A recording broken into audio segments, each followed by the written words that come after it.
தீபாவளி என்னால் என்ன? பார்ப்பனிய புராணம் சொல்ற கதையை கேட்டிருக்கீங்களா? ஒரு காலத்தில் ஒரு அசுரன் உலகத்தை பாயாக சுருட்டி கொண்டு போய் கடலுக்குள் ஒளிந்து கொண்டான். தேவர்களின் முறையீட்டின் மீது மகாவிஷ்ணு பன்றி அவதாரம் எடுத்து கடலுக்குள் புகுந்து அவனை கொன்று உலகத்தை மீட்டு வந்து விரித்தார்.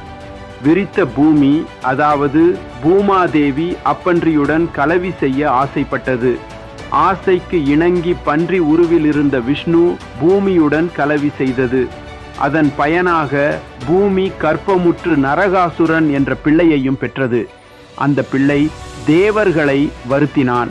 தேவர்களுக்காக விஷ்ணு நரகாசுரனுடன் போர் துவங்கினார்.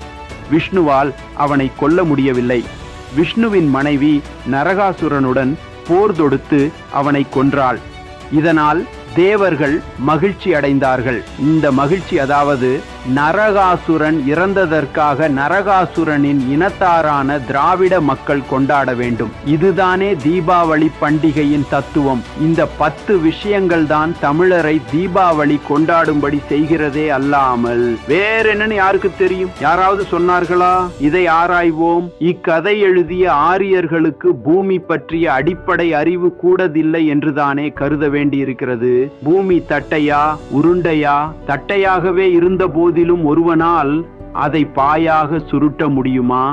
எங்கு நின்று கொண்டு சுருட்டுவது? சுருட்டினால் தூக்கி கட்கத்திலோ தலைமீதோ எடுத்து போக முடியுமா?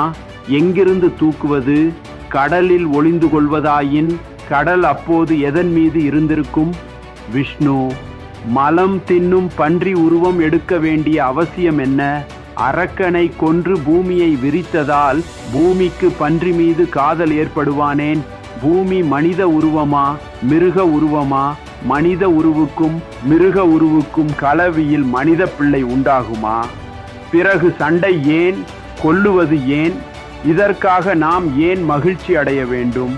இவைகளை கொஞ்சமாவது தீபாவளி கொண்டாடும் தமிழ் புலவர்கள், அறிஞர்கள் சிந்திக்க வேண்டாமா? நரகாசுரன் ஊர் மாகிஷ்மகி என்ற நகரம். இது நர்மதை ஆற்றின் கரையில் இருக்கிறது. மற்றொரு ஊர் பிரகிஜோஷா என்று சொல்லப்படுகிறது. இது வங்காளத்தில் விசாம் மாகாணத்து அருகில் இருக்கிறது.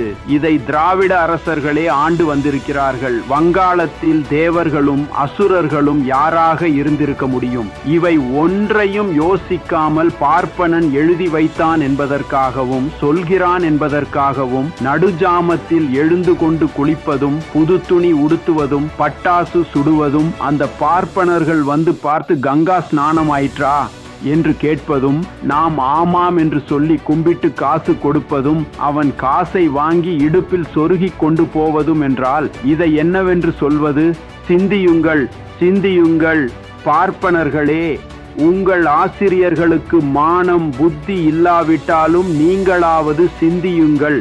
எதற்காக இவ்வளவு சொல்லுகிறேன் என்றால், இக்கதை எழுதின காலத்தில் பார்ப்பனர்கள், அதாவது ஆரியர்கள் எவ்வளவு காட்டு மிராண்டிகளாக இருந்திருக்க வேண்டும். அந்த காலத்தில் நாம் மோசம் போனது, ஈன நிலை அடைந்தது ஏன் என்பதை தமிழன் ஒவ்வொருவரும் நன்கு சிந்திக்க வேண்டும் என்பதற்காகவேயாகும். நன்றி, வணக்கம்.